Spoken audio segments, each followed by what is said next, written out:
Hola, mi hermano querido.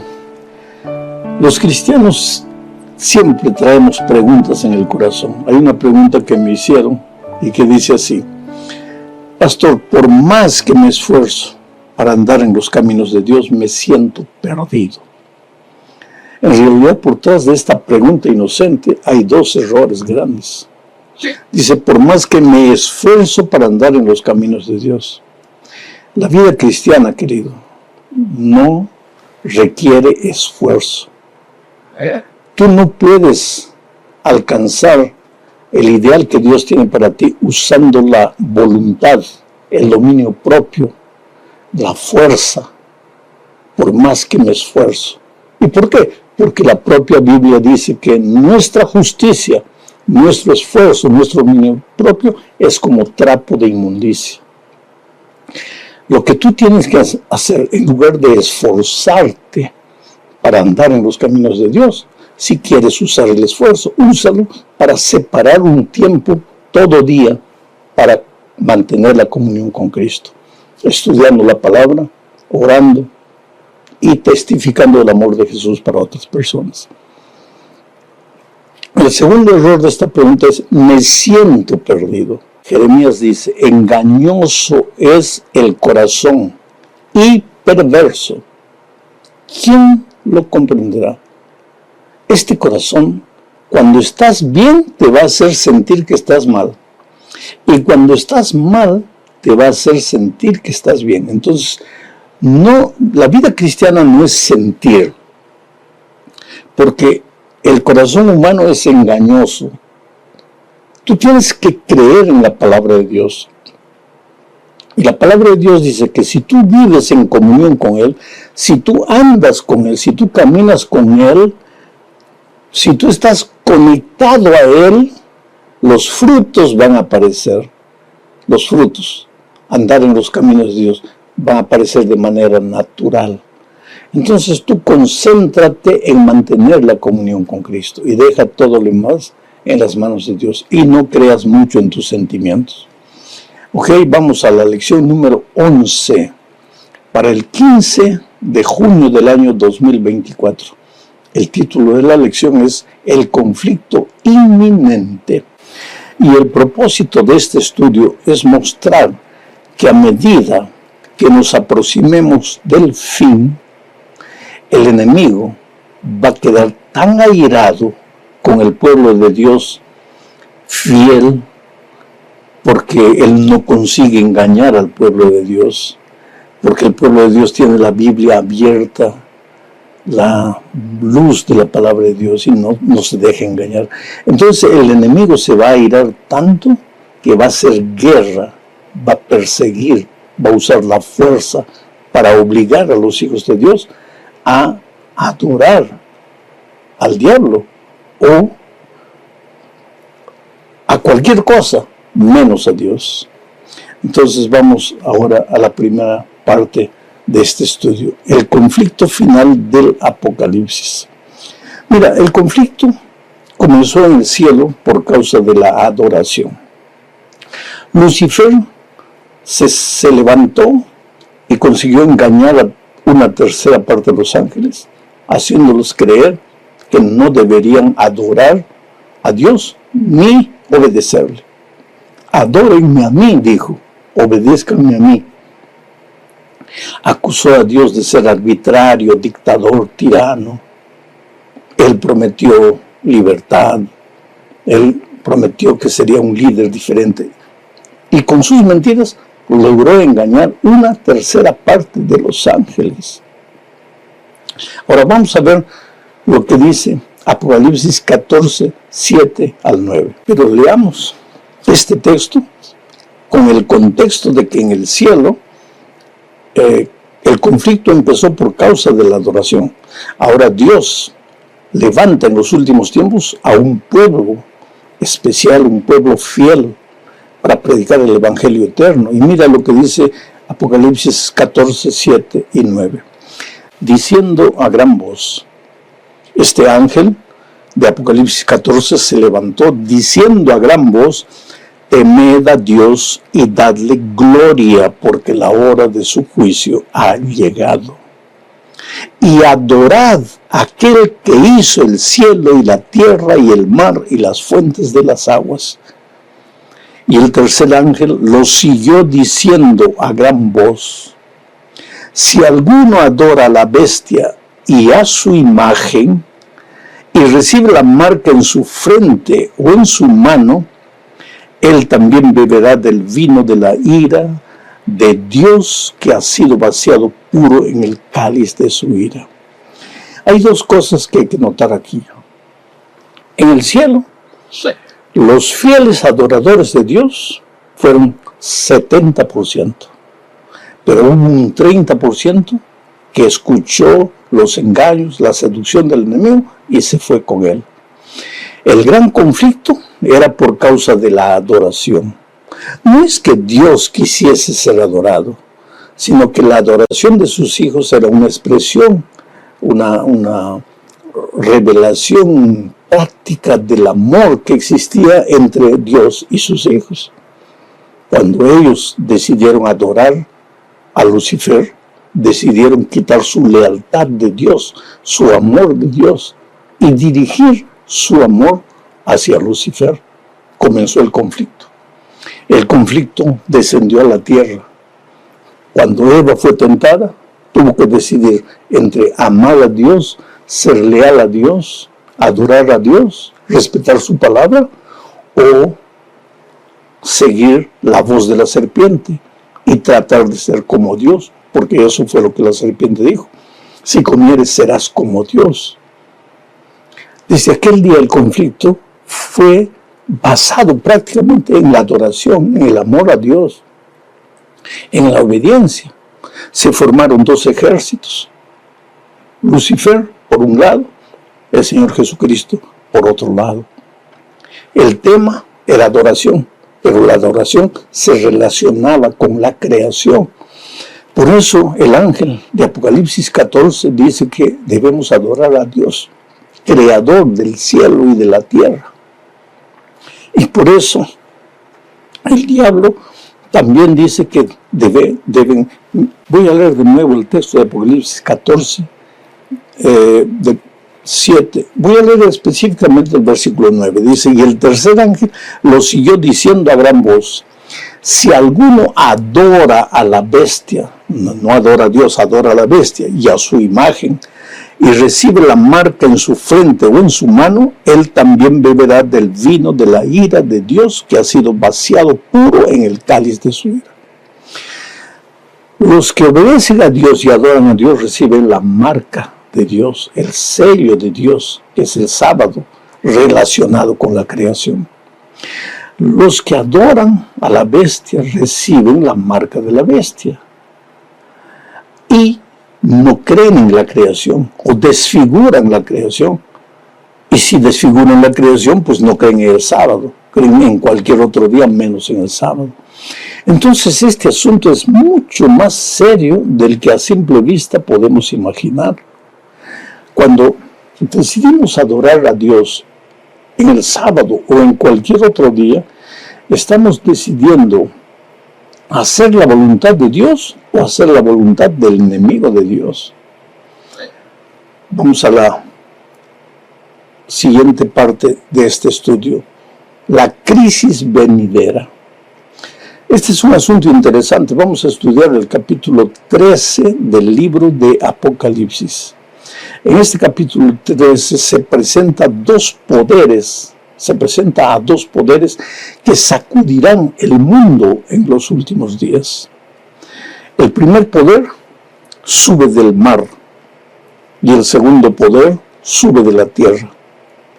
Y ambos son instrumentos del dragón. El dragón es el diablo y Satanás, según Apocalipsis. Quiere decir, para sacudir al mundo en los últimos días, en Apocalipsis se habla de dos bestias. La palabra bestia puede parecer peyorativa, pero no lo es. En profecía, la palabra bestia significa poder. Quiere decir que en los últimos días aparecerán dos poderes. Un poder que sale del mar. Y de acuerdo con la profecía, el mar, las aguas, significa gente. O sea, Este poder recibe fuerza de la gente. Mucha gente lo sigue y le confiere poder. Pero el verdadero poder lo recibe del dragón. El dragón también permite que se levante otra bestia, otro poder que viene de la tierra. Vamos a ver todo esto al estudiar este capítulo 13. Vamos a leer primero los versículos 1 y 2 para ver la descripción de este poder, del primer poder. Dice así: me paré sobre la arena del mar y vi subir del mar una bestia. Y la bestia que vi era semejante a un leopardo, y sus pies como de oso, y su boca como boca de león. Y el dragón le dio su poder, y su trono, y gran autoridad. Interesante. El diablo, el dragón, nunca se presenta como diablo. En el jardín del Edén se presentó como una bella serpiente. En el monte de la tentación, para destruir al Señor Jesucristo, se presentó como un ángel de luz. Y en estos últimos tiempos se presenta como un poder religioso, sustentado por la fuerza de las naciones, pero que en realidad recibe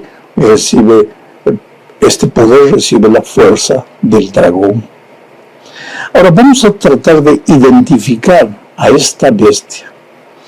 En nuestra lección de la escuela sabática se trata este asunto en dos partes. Yo la voy a tratar en una sola parte. Vamos a ver qué características tiene esta primera bestia que sale del mar. En el versículo 8, recuerda que estamos estudiando el capítulo 13 del libro de Apocalipsis. En el versículo 8 dice: y la adoraron, a la bestia, y la adoraron todos los moradores de la tierra, cuyos nombres no estaban escritos en el libro de la vida del Cordero, que fue inmolado desde el principio del mundo. Quiere decir que este es un poder religioso y que recibe la adoración de todos o de la gran mayoría de los seres humanos. Es interesante porque hay que pensar en las palabras. Dice: y la adoraron todos los moradores de la tierra, cuyos nombres no estaban escritos en el libro de la vida del Cordero. O sea, tú tienes dos opciones: o adoras al Cordero, al Señor Jesucristo, y tu nombre es escrito en el libro de la vida, o tú adoras a esta bestia, que es un poder religioso, y entonces tu nombre no estará escrito en el libro de la vida del Cordero. Segunda característica de este poder religioso, versículo 7 dice: también se le dio autoridad sobre toda tribu, pueblo, lengua y nación. O sea, este poder, además de ser un poder religioso, es también un poder político que tiene autoridad sobre toda tribu, lengua, pueblo y nación. Tercera característica, el versículo 3 del capítulo 13 dice: vi una de sus cabezas de la bestia como herida de muerte, pero su herida mortal fue sanada, y se maravilló toda la tierra en pos de la bestia. Esto quiere decir que en algún momento de la historia este poder religioso perdió su poder, pero después la herida sana y ahora impone respeto y la admiración del mundo. Ahora vamos a la cuarta característica. El versículo 5 del capítulo 13 dice: también se le dio boca que hablaba grandes cosas y blasfemias, y se le dio autoridad para actuar 42 meses. O sea que este poder es un poder blasfemo, que se atreve a hablar contra Dios o a ocupar el lugar de Dios, y tiene poder durante 42 meses, o sea 1260 años. Ya vimos eso en lecciones anteriores. La característica número 5 dice que este poder persigue al pueblo de Dios. Mira lo que dice el versículo 7. Se le permitió hacer guerra contra los santos y vencerlos por un periodo de tiempo, 42 meses. Sexta característica del versículo 5 dice, se le dio autoridad para actuar por 42 meses. Su poder dura 42 meses, lo que en lenguaje profético, ya lo dijimos, significa 1260 años. O sea, aquí se habla de un poder que forzará la conciencia de las personas para que adoren a la bestia y no adoren a Dios. La pregunta clave es, ¿quién es este poder? ¿Dónde está este poder hoy? ¿A quién simboliza este poder? Entonces vamos a tener que responder algunas preguntas. La primera pregunta, ¿conoces tú algún poder hoy día que además de ser un poder religioso, tenga una influencia política tremenda sobre la mayoría de los países y de los pueblos de este mundo? ¿Conoces?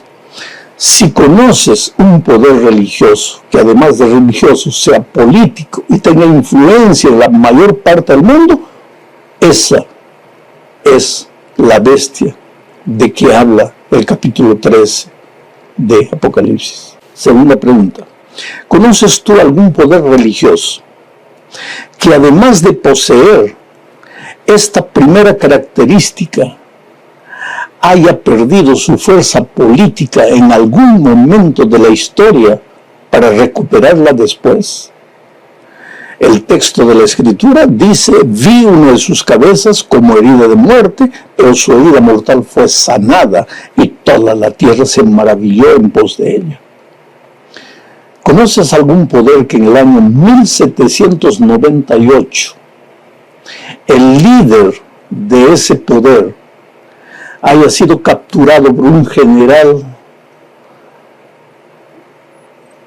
llamado Berthier y llevado preso, y que después del año 1929 Bernardo Mussolini le devolviera el poder, la fuerza a ese poder? Pues entonces ya tienes la respuesta. Tercera característica, y yo te hago la pregunta, ¿dónde puedes ver un poder religioso respetado y admirado por reyes, presidentes, ministros, jefes de Estado? ¿Conoces ese poder? ¿Qué poder religioso es respetado? Pueden no creer en él, pero todos lo respetan. ¿Dónde está ese poder? En cuarto lugar, te hago otra pregunta. ¿Es posible que ese poder haya blasfemado alguna vez contra Dios? O en las palabras del profeta Daniel, haya tratado de cambiar los tiempos y la ley de Dios. Blasfemar es atreverse a colocarse en lugar de Dios, a querer cambiar la palabra de Dios. Y Daniel dice que ese poder intentó cambiar los tiempos y la ley de Dios. ¿Quieres encontrar ese poder? Abre la Biblia, Éxodo 20, lee la ley de Dios, los mandamientos de Dios, y después abre el catecismo y busca la ley de Dios y compara. ¿La ley de Dios es la misma registrada en la Biblia o han intentado cambiar la ley de Dios? Ese es el asunto. Quinta pregunta.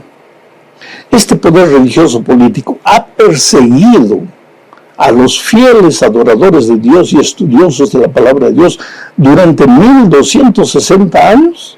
¿Conoces a ese poder? Es interesante, porque la respuesta es tuya. Yo no te voy a dar la respuesta. Yo quiero que tú pienses, que tú reflexiones.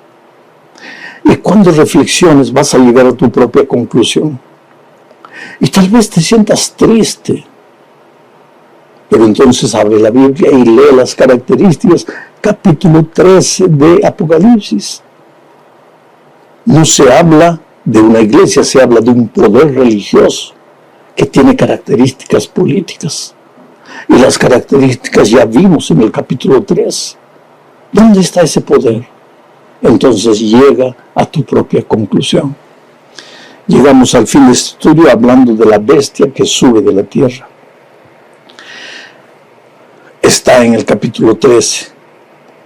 Mira, la primera característica, versículo 11, dice: Después vi otra bestia que subía de la tierra y tenía 2 cuernos semejantes a los de un cordero, pero hablaba como dragón. O sea que este poder es un poder que comienza como un cordero, pero que termina hablando como un dragón. Vamos a ver eso más adelante.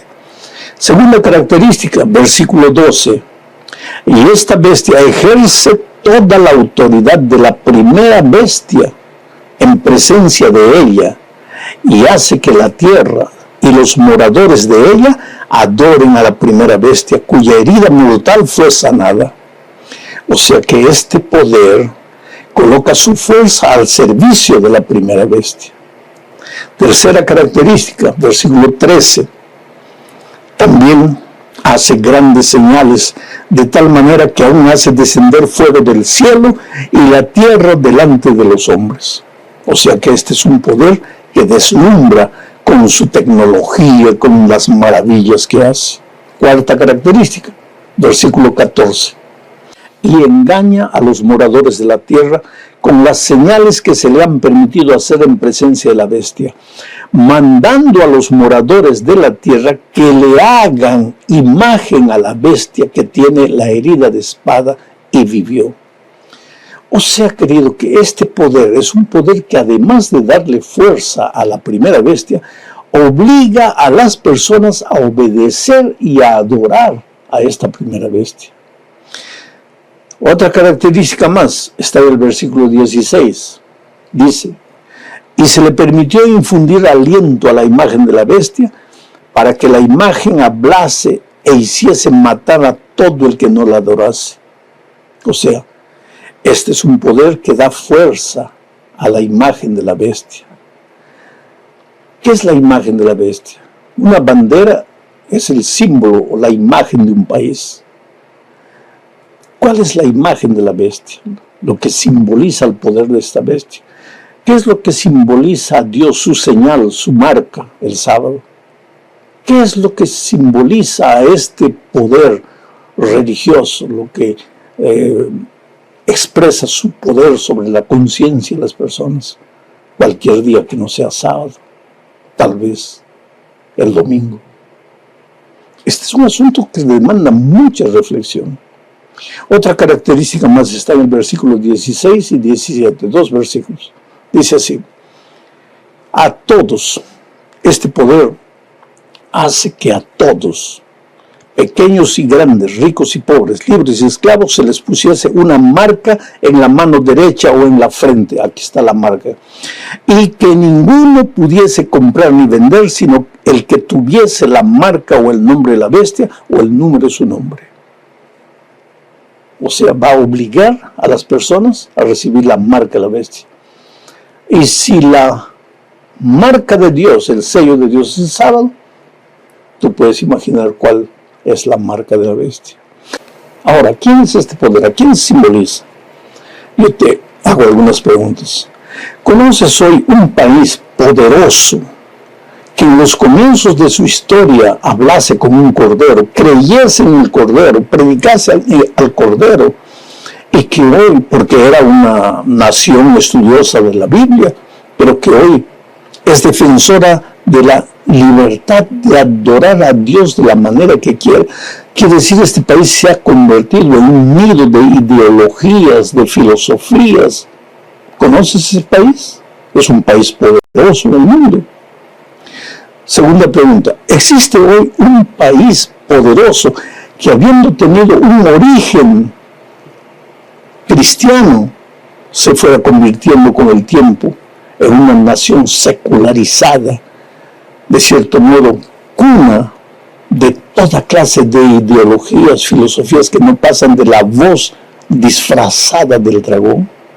Tercera pregunta, ¿cuál es en este momento el país que le presta mayor apoyo, mayor fuerza a la primera bestia simbolizada en este capítulo? ¿Cuál? Cuarta pregunta, ¿cuál es hoy el país que deslumbra con su tecnología, con su poderío militar, y que la historia presenta como el único país que un día se atrevió literalmente a hacer caer fuego del cielo destruyendo 2 grandes ciudades. Quinta pregunta. ¿Hasta aquí es fácil identificar este país, echando mano solo de las Escrituras? Porque todas estas características se están cumpliendo de alguna manera. Pero el texto sagrado menciona todavía 2 características más. Este país escogerá un día de la semana como símbolo del primer poder mencionado en este capítulo. Y en segundo lugar, este país será el origen de un decreto de obligatoriedad de guardar ese día de la semana como homenaje al primer poder religioso de Apocalipsis 14. Vuelvo a repetir, todos estos pensamientos son para reflexión. Reflexiona. Reflexionar es leer, es meditar, es pensar.